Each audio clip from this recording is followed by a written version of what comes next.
Ang Miracle in Cell No. 7 ay isang kahangahangang pelikula na magdadala sa mga manunood sa isang emosyonal na paglalakbay. Bagaman maaaring ituring itong labis na nagpapakita ng damdamin at nagsasamantala sa emosyon, ang makabagbag damdaming naratibo at mahusay na pagganap ng mga aktor ay higit na bumabawi sa ilang over-sentimental na bahagi nito. Ang pelikula ay tumututok sa buhay ni Lee Yong-gu, na ginampanan ni Ryu Sung-ryong, isang taong mayroong mental na kapansanan na nagtatrabaho bilang taga-parke ng sasakyan sa isang shopping center. Sa kabila ng kanyang mga limitasyon sa pag-iisip, walang katapusang kaligayahan ang nararamdaman ni Yong-gu, kapag kasama niya ang kanyang kwelyang 6 na taong gulang na anak na babae, na si Ye-sung, ginampanan ni Kal Soo-won. At ang kanilang ugnayan bilang ama at anak ay tunay na nakatatagpo ng puso, at paniguradong mag-iiwan ng matagalang impresyon sa mga manunood. Nagbago ang tadhana ng buhay ng mag-ama, nang maiugnay si Yong-gu sa isang maling akusasyon ng pagpatay at panggagahasa sa anak ng mataas na opisyal ng pulisya. Ang mga pangyayari na ito ay naging sanhi upang siya ay makulong, habang hinihintay ang sentensyang kamatayan. Dahil dito, ay kanyang naiwan si Ye-sung na mag-isa, na labis nilang dalawang ikinalungkot. Sa loob ng tinaguriang Cell No. 7, napaliligiran si Yong-gu ng iba't ibang grupo ng mga bilanggo, kasama na si Choi Chun-ho na ginagampanan ni Park Won-sang, Shin Bong-sik na ginampanan ni Jong Man-sik, Man-bong ginampanan ni Kim Jung-tae, Oh Mun-so na ginampanan ni Kim Gi-cheon, at ang leader ng grupo na ito na si So Young-ho na ginampanan ni Oh Dae-soo. Ang pagkakaroon ng pagkakaisa sa pagitan ng mga karakter na ito ay nagdadagdag ng di inaasahang komedya sa kwento. Ang lakas ng Miracle in Cell No. 7 ay nasa ensemble cast nito ng mga batikang aktor ng Korea, na nagbigay sa mga pagganap ng kakaibang bigat, na humila sa puso ng mga manunood. Partikular na kamangha-mangha ang pagganap ni Ryu Sung-ryong, na nagdala ng kapani-paniwalang detalye at lalim sa papel ni Yong-gu na may mental na kapansanan. Ang kanyang kilos at ekspresyon ay perpektong nahuli ang authenticity ng kanyang karakter, na nakakagising ng empatiya at paghanga.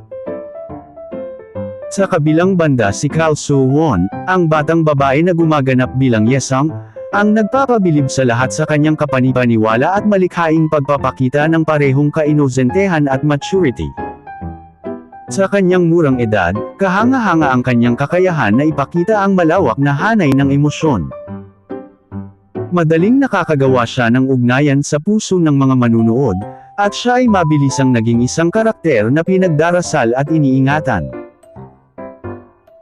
Maaaring tila pamilyar ang tema ng kwento, ang pagkakaroon ng ugnayan sa pagitan ng mga bilanggo sa bilangguan, ngunit inaangat ng Miracle in Cell No. 7 sa isang mas mataas na antas sa pamamagitan ng pagpapakita ng nakakataba ng puso at emosyonal na ugnayan ng ama at anak.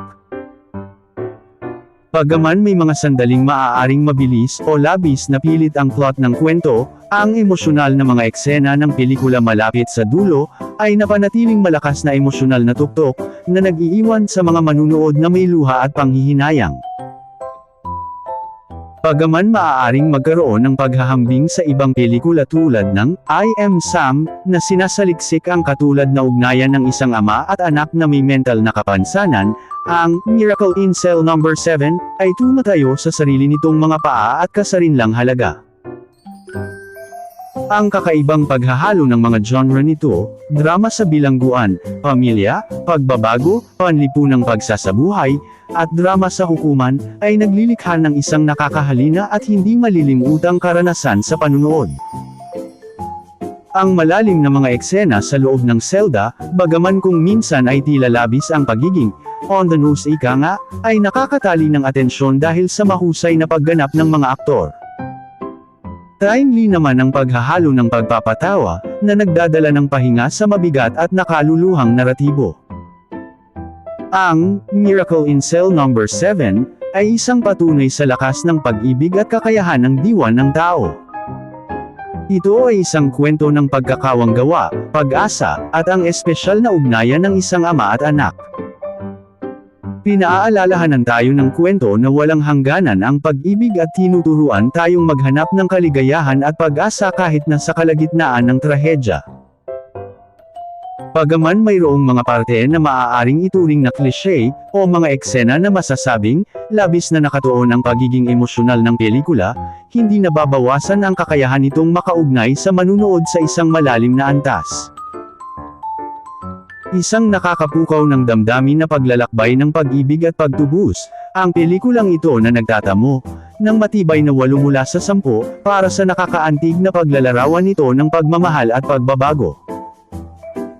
Sa kabuuan, ang Miracle in Cell No. 7 ay isang pelikulang nagbibigay diin sa halaga ng pagmamahal, pagkakaunawaan, at pagkakaisa sa gitna ng pagsubok at kagipitan. Ipinapakita nito na sa anumang sitwasyon, ang pagmamahal ay nagbibigay ng lakas upang malampasan ang mga pagsubok o trahedya at mabuhay ng may laya at pag-asa. Maraming salamat sa inyong panunood. At iyon ang aming pagsusuri para sa ngayong araw. Kung nagustuhan ninyo ang video na ito, huwag kalimutang mag-like at mag-subscribe sa aming channel para sa mas marami pang palabas na na-review namin. At gaya ng lagi, mag-iwan lamang ng inyong mga opinyon at komento sa ibaba. Hanggang sa muli, magandang panunood.